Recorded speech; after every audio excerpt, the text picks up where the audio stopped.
The Leafs' success will come from the people who are making the big money. And they don't have such a thing called a max contract like they do in the NBA, but you can make the argument that Austin Matthews and Mitch Marner, they kind of hit their maxes.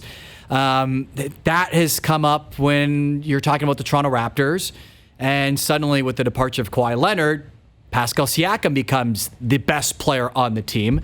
And there's been talk about, what do you sign him to the max deal and try to get on that now? There's a lot of different possibilities, and it was brought up to ESPN's Brian Windhorst, and this is what Brian had to say. Assuming he doesn't get hurt and he has what I would think is going to be another great season, he is going to get a max offer. And at that time, you will not be able to control what the player option is, what the trade kicker is. Poison pills, all the stuff that we've seen guys put into contracts. This is not a no-brainer for the Raptors, so there's going to be negotiation, and I don't think they're anywhere close today. But let's see where they are on October 20th. Okay, so you guys watched them. You watched them in the playoffs. You've watched them kind of grow up before our eyes, right? It seems like, I would expect that this team is going to be a playoff team and maybe even has home court in the first round. You're building this team around Pascal Siakam, are you not? I guess it's not pardon the pun, a slam dunk. Well, you are as one of the cornerstones. No team can win with one guy, and I will disagree with one thing you just said. You said he's the best player on the Raptors now. I think Kyle Lowry still is until we see a difference. It's one thing to score 17 points a game or 20 points a game when Kawhi Leonard is on your team, when Danny Green, a shooter, is spreading the floor, when Marc Gasol is there. It's another to do it when Kawhi Leonard is gone and Green is gone, and everyone is now, you are the guy they have to stop. So I think, we're going to find out. But the max would be 5 years, roughly $170 million, right? Right now, if you're given that opportunity as a piece of paper, are you signing that? I want to see what he does this year. I want to see if he progresses from what he was last year. Is there another step that he takes?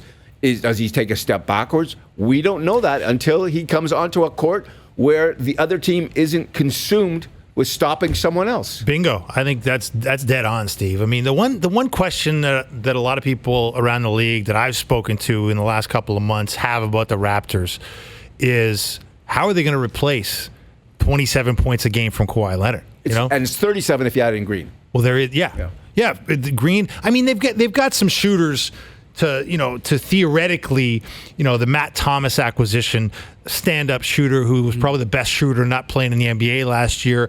That type of guy they've got, and that's not a good. I think they'll be able to kind of weather the Danny Green storm, because Danny was, let's face it, invisible in a lot of playoff games. He declined a lot. He was a decent defender during the season. No doubt. But I do think scoring is going to be an issue, and I think the weight of that expectation to score more is going to test Pascal Siakam. Now, we can underestimate this guy at our peril, because this is a guy who was the most improved player in the NBA last year. He's shown this incredible track record to do things that no one thought he could do. So I'm with Steve. I'm waiting to see a little bit here. And if I'm Masai Ujiri, I'm waiting to see what kind of progress he's made in his game, how much more versatile he is, because I do think he's going to be under incredible pressure to show more than he's shown to this point. Well, here's something we've learned about Masai over the years. He makes the assessment before you do. And he makes the decision before the decision needs to be made. When he signed Norm Powell, I thought, wow, it's a crazy signing. When he signed Van Vliet, I thought it was somewhat of a crazy signing. But when you look now at where those guys have progressed to and what they might be possible, those were pretty good signings, or reasonable signings by league standards. I mean, the scary thing is, you think about it, Norm Powell may start at shooting guard for this team if you want to keep Freddie Van Vliet coming off the bench, right? For about 4 games. Well, that's what I mean. Norm Powell's going to... Exactly. Norm Powell's never going to be able to live up. And they're not always playing the Bucks. That's 100% true. And that's where you wonder about this team. And I think they'll make the playoffs just like you think they'll make the playoffs. I think there's an expectation they will. But I don't think it's a given. This thing could go sideways because Kyle Lowry's a year older. Marc Gasol's a year older, and coming off not 1 but 2 championship hangovers, celebrating the NBA thing and the World Cup with Spain. I think this is a fascinating year for Kyle, not just because his contract is up, but he comes off where he is a facilitator, which he's never really been in his career. He was more of a facilitator last year than he's ever been before, and more of a traditional point guard than he's ever played before. And there's going to be an onus on him to score more, to shoot more. Yeah, there is. And which can mean... And teams can focus a little bit more on him. Which can make for some great performances, and it can make for some of those Kyle erratic performances. And so he's looking at, can I get another contract out of this? And how do I get another contract? And the way he gets another contract is maybe scoring a little more. And so there's a lot of moving parts here to get a look at. And the team that we saw last June, I mean, it turned on the entire country and it got everybody going, and it's a championship that we've never seen anything like before. But don't believe that this team will be anything like that team at all. And so you've got Kyle in a position where he's got to show something, and Siakam in a position where he's got to show something, and I think Nick Nurse in a position where he's got to show something. And there's a lot of things for people to prove in the year where one guy really made a difference. You also have a few cases where you could have depreciating assets, in Kyle Lowry and Marc Gasol, Serge Ibaka. And that's why Pascal Siakam, who is trending in another direction, you just wonder, because you just talked about an executive and how, you just kind of define what a good executive is.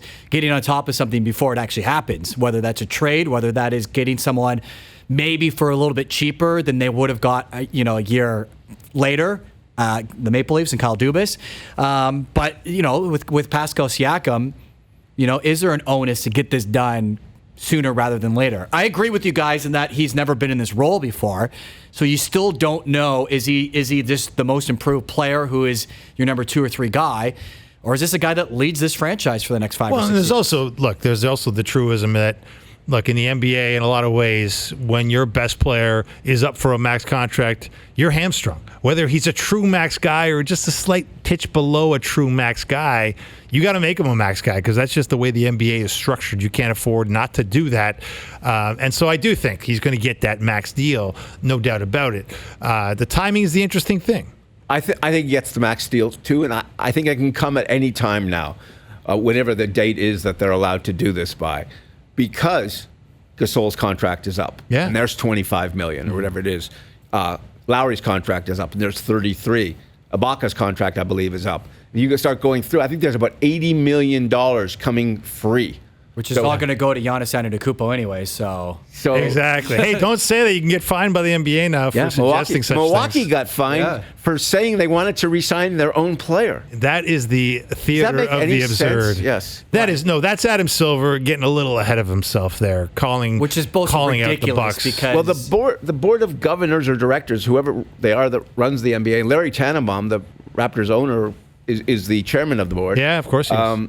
And they just had those meetings about tampering and what are we going to do about it? And of course, they can do very little about it. Right. But it's now, this is the first sort of, sword thrown in this fight. And which is absurd because, of course, this is a league where things get anonymously leaked and fed to guys like you and me all the time from league executives who are saying them. And now they're finding a guy, John Horst, the GM in Milwaukee, for just saying the obvious, which is we'll give Giannis whatever he wants, whenever he wants it, because he's the best player we've ever had. He's your own guy, exactly. It's just a duh. Like, of course you're going to give Giannis whatever he wants because you want to keep Giannis. That's not tampering. That's not anything controversial.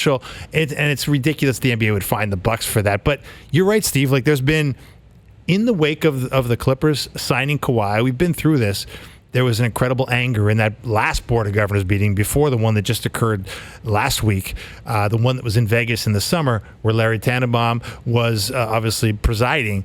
And there was an anger about the idea that the CBA, the collective bargaining agreement, was essentially being disrespected, that the salary cap didn't matter, that the maximum contract being offered wasn't the maximum contract because people like the infamous Uncle Dennis, the uncle of Kawhi Leonard, were asking for things that fell well outside the salary cap. And what is the NBA going to do about all that?